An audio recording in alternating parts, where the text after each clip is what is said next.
Welcome back. It's 2020 and the start to a new decade, and I'm sure it will be an exciting year. This month, we received special letters from the transitional school students thanking us for yet another great holiday party.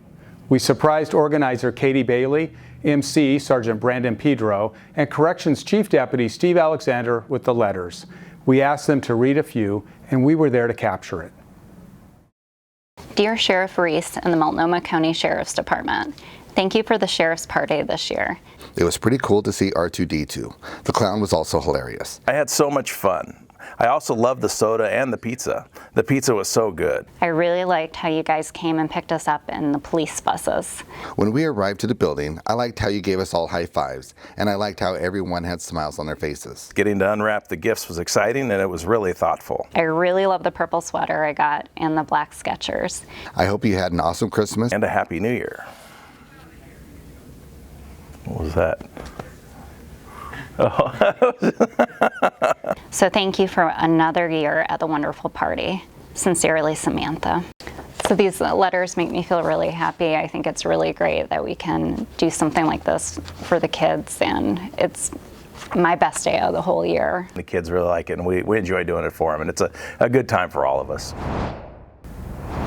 Our agency is making an impact in other ways too, such as helping to prevent human trafficking. This month, the Board of County Commissioners declared January 2020 Human Trafficking Awareness Month. Much of our agency's investigative work is performed by Sergeant Molly McDade Hood. She shares with us the challenges of ending human trafficking, and we talk with a survivor, or as Molly likes to say, a thriver, who has joined the fight with us to save other victims before it's too late. Selling sex it's about the hustle, it's about making money, period. It's just another form of the hustle. So, if you've got a criminal mind, they know that this is a renewable resource. If they see the fish that's out there, they're going to put the hook out and see if they bite. And they know exactly how to manipulate. This is their job. They look at it as their job.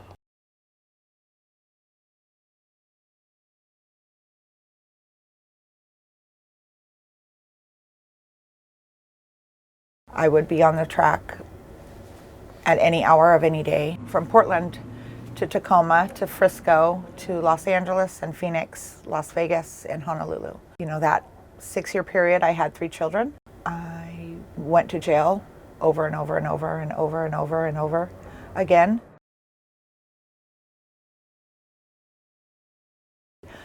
Today I work across the river, and I work for a program called Janus Youth. I serve youth and young adults experiencing the same issue. I'm really encouraged and honored to do this work. I wasn't ever in custody long enough to access programs or services there.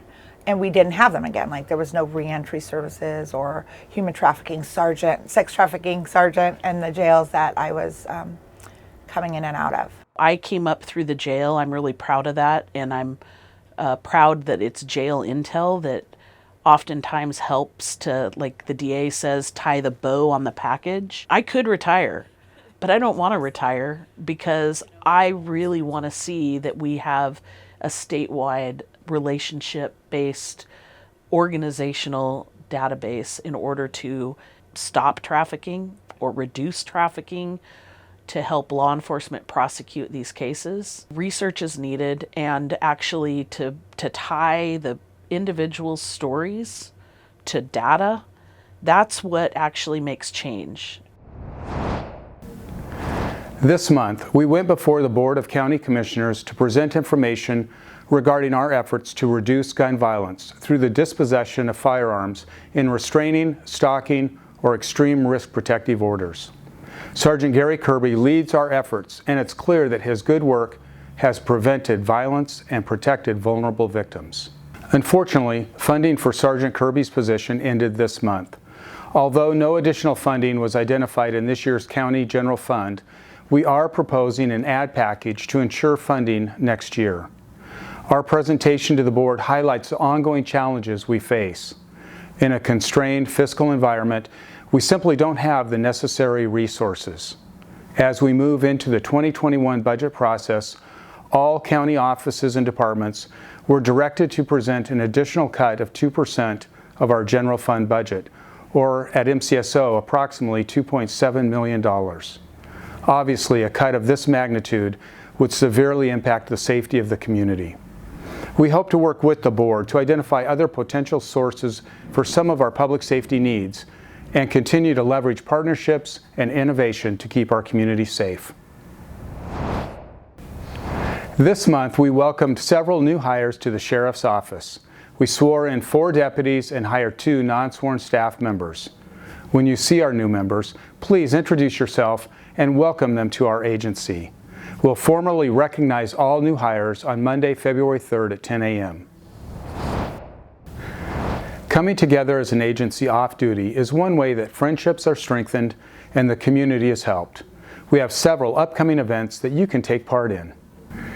There's the Special Olympics Polar Plunge, where members find the courage to dive into the icy waters of the Columbia River. For those less brave, there is also the 5K and 10K races that benefit Special Olympics Oregon.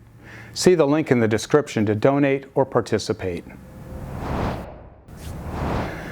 MCSO has a proud history of supporting and hiring military members to work in our ranks. This includes veterans and those currently serving. The Oregon National Guard 41st Infantry Brigade Combat Team is deploying to Kosovo on a peacekeeping mission, and with it, 3 of our deputy sheriffs. Their absence will be difficult for their families.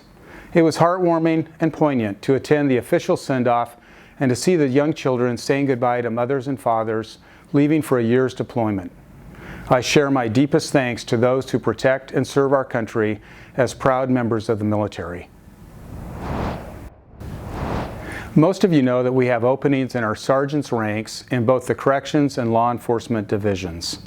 After 4 days of extensive interviews and testing, we've developed a list of qualified candidates for promotion. I want to thank our staff and partner agency members for their contributions to this challenging process to identify our future leaders. Over the past few months, we've seen a few retirements from the Sheriff's Office. I want to thank all the retirees for their dedication and service to MCSO and the citizens of Multnomah County.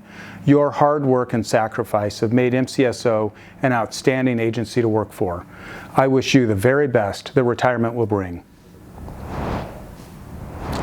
And finally, I want to take a moment to acknowledge all of the hard work that has gone into preparing for recent high-profile trials at the Multnomah County Courthouse. Developing and implementing a safety plan is incredibly challenging, and I want to share my thanks with all of you involved in that process. Stay safe out there.